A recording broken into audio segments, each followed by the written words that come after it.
அபார கருணா சிந்தும் ஞானதம் சாந்தரூபினம் ஸ்ரீ சந்திரசேகர குரும் பிரணமாமி முதான்வகம் அத்வைதாசவ நண்பர்கள் அனைவருக்கும் என் நமஸ்காரங்கள். இன்னைக்கு நம்மளுடைய சேனலில் இன்றைய தினம் பிரதோஷம், அதே நேரத்தில் குபேர பூஜையும் செய்ய வேண்டிய ஒரு அற்புதமான நாள்.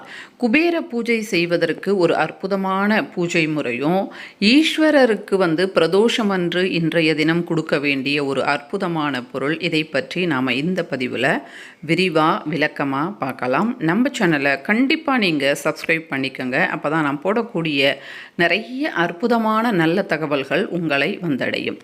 குபேர காலம் அப்படின்னா கரெக்டான குபேர காலம் என்ன அப்படின்னு பார்த்தா 5:30 மணியிலிருந்து 6 மணிக்குள், இதுதான் சரியான குபேர காலம்.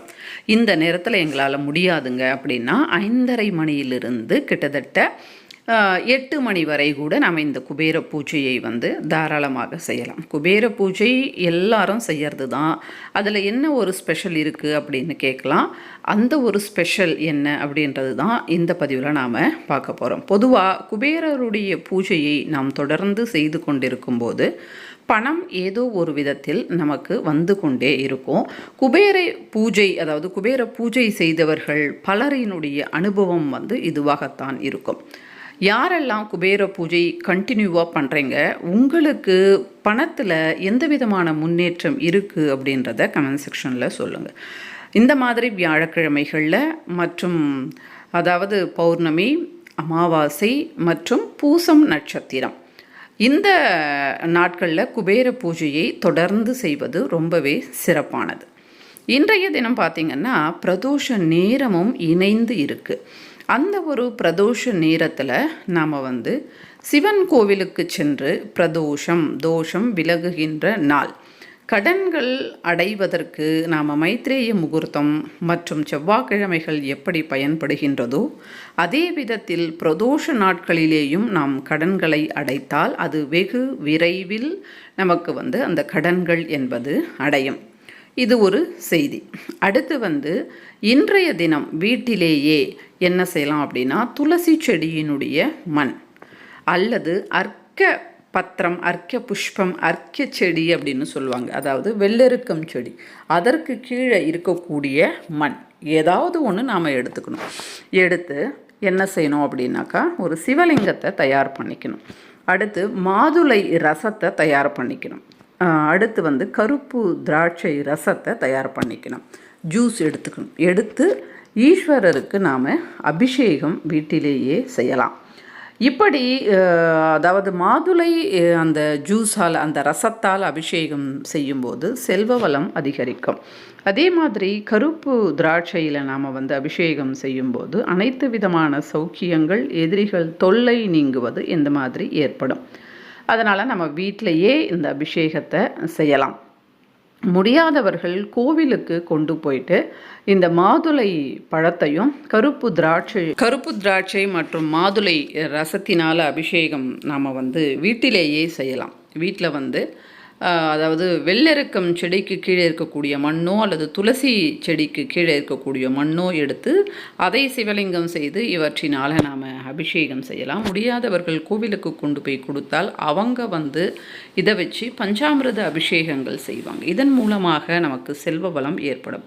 கோவிலில் கொடுத்துட்டு வந்துட்ட உடனே செல்வ வளம் ஏற்படுமா அப்படின்னு கேட்டால் அப்படி கிடையாது. இந்த மாதிரி வருகின்ற பிரதோஷங்கள், இந்த நாட்கள், இவற்றை நாம் இடைவிடாது தொடர்ந்து செய்யும்போது கண்டிப்பாக நிச்சயமாக நல்ல மாற்றம் நம் வாழ்க்கையில் ஏற்படும். நம் சேனலில் பார்ப்பவர்களுக்கு தெரியும், நிறைய பூஜைகள் நாம் சொல்லிக்கொண்டே வரோம். எல்லாத்தையும் நிறைய பேர் செய்கிறாங்க. வாழ்க்கையில் நல்ல முன்னேற்றம், முன்னை விட எங்கள் வாழ்க்கையில் அவ்வளவு ஒரு முன்னேற்றம் அப்படின்னு சொல்கிறாங்க. அதற்கு காரணம் நம் பதிவுகள் தான் அப்படின்னு சொல்லுவதில் ரொம்ப சந்தோஷம். இது எல்லாமே நாம் தெய்வங்களுக்கு செய்வது தான். எப்பொழுதுமே தெய்வங்களுக்கு நாம் செய்யும்போது பக்தி, அதை மிஞ்சிய பொறுமை, இது இருந்தால் தான் நம்ம ஆன்மீக ரீதியில் நம்மளால் சக்ஸஸை அடைய முடியும். பொறுமை மிக மிக மிக மிக அவசியம். கடவுள்கள் நம்மை சோதிப்பாங்க.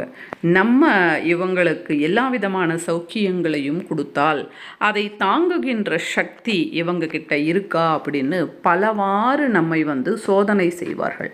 அப்படி தெய்வங்கள் சோதனை செய்யும்போது நாம் தோற்று போகக்கூடாது. நாம் தோற்று போகக்கூடாது கூடாது அப்படின்னா நமக்கு என்ன தேவை? பொறுமை மட்டும்தான் தேவை. அப்போ நாம் தோற்று போல அப்படின்னு சொன்னால் தெய்வம் வைத்த அந்த எக்ஸாமில் நாம் பாஸ் ஆகிட்டோம். அப்போ தெய்வங்கள் நமக்கு என்ன தரணும் அப்படின்னு நினைக்கிறாங்களோ அதை பரிபூர்ணமாக நமக்கு தருவாங்க.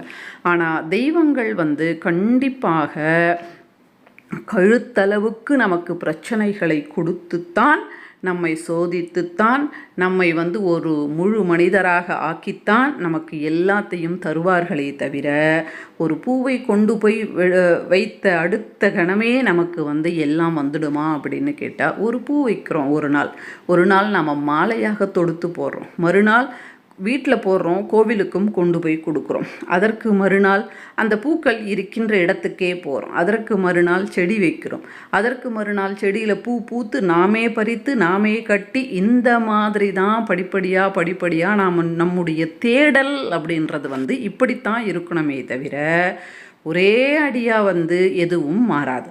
படிப்படியாக மாறின மாற்றம் மட்டும்தான் நிலையாக இருக்கும். நமக்கு நிலையான மாற்றம் தான் தேவையே தவிர நிலையற்ற மாற்றம் அப்படின்றது நமக்கு தேவை கிடையாது. அதனால் பொறுமையோடு தெய்வங்களுக்கு செய்யும்போது அந்த தெய்வங்கள் கழுத்து வரை நமக்கு பிரச்சனையை கொடுப்பார்கள்.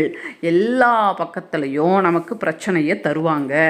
ஆனால் எல்லா பக்கத்துலேயும் பிரச்சனை வருகின்ற அந்த சமயத்தில் கடவுள்களை நிந்தித்து என்னால் முடியாது அப்படின்னு நம்ம சொல்லக்கூடாது.